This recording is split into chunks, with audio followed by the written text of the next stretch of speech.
What's up everyone, welcome to the channel. Today I saw a couple of videos posted by the Mopar community related to a challenge that was kind of issued by HemiJL8.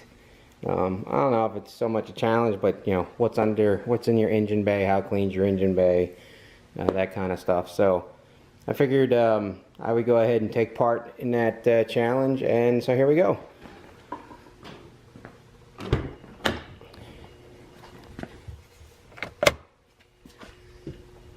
Okay, I'm going to try to hold the camera and possibly hold a light, because the lighting in this garage, the garage was actually set up so the vehicle's for being pulled in, so you can see that light at the back side of the garage, but there is no light directly over the hood of where the car is actually parked. So unfortunately the engine bay is going to be a little dark, but we'll see what we can do here. So there we go. It's a pretty standard stock Hellcat engine bay. Right now the only real mods I've done in here are the JLT catch can. The other mod you can't actually see. I'm still running the factory Hellcat airbox, but I did replace the factory filter with a high flow filter. So there's that.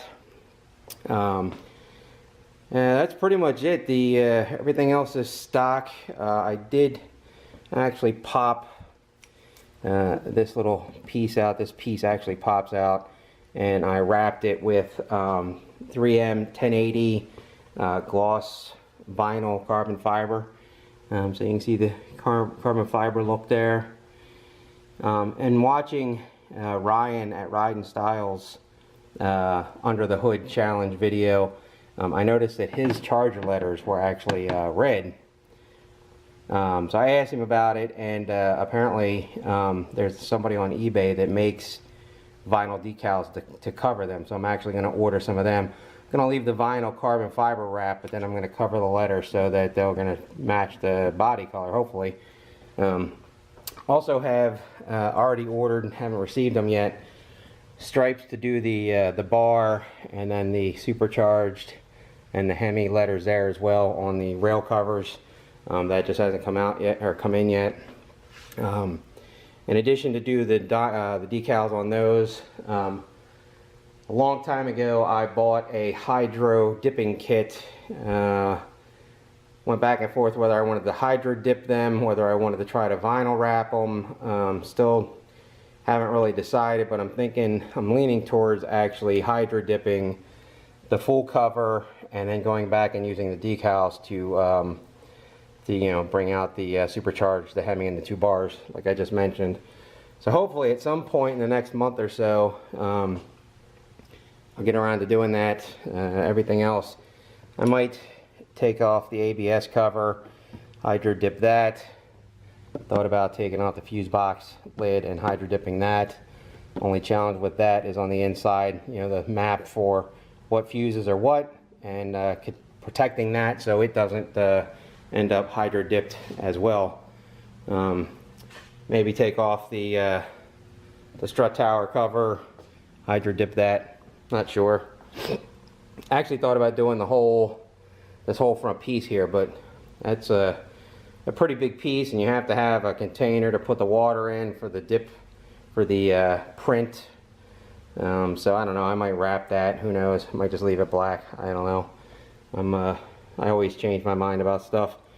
But in the video that HemiJL8 did, he also talked about what do you guys do to clean your engine bays. I clean mine by hand. I use a combination of a microfiber towel and an all-purpose cleaner. The cleaner I use is by a company called Blackfire. So I just saturate the microfiber towel, and then I just wipe down pretty much all the areas I can get to. You know, I've watched a bunch of different videos about, you know, using water and high pressure and foaming the engine down and stuff like that. And I don't know, I've had bad experiences in the past with jacking up mass airflow sensors or O2 sensors. when you try to, you know, degrease your engine using a high pressure type of thing. So I'm fine with just wiping it down by hand. I do it frequent enough. Matter of fact, the reason it's so clean right now is yesterday was a Cars and Coffee here in Delaware. So me and my buddy that just got his Camaro ZL1 went. So of course I had to, you know, clean the engine bay before going to that. So I go to enough events that I clean the engine bay on enough of a frequent basis that, you know, it doesn't get dirty enough to have to worry about doing any kind of, you know, real hardcore pressure washing. So anyway, that's it. Stock Hellcat motor, JLT catch can, high flow air filter, a couple of, well, actually one appearance mod, a couple of additional appearance mods to come. But that's what I have under my hood. So thanks for watching, and if you haven't already done so, hit the subscribe button.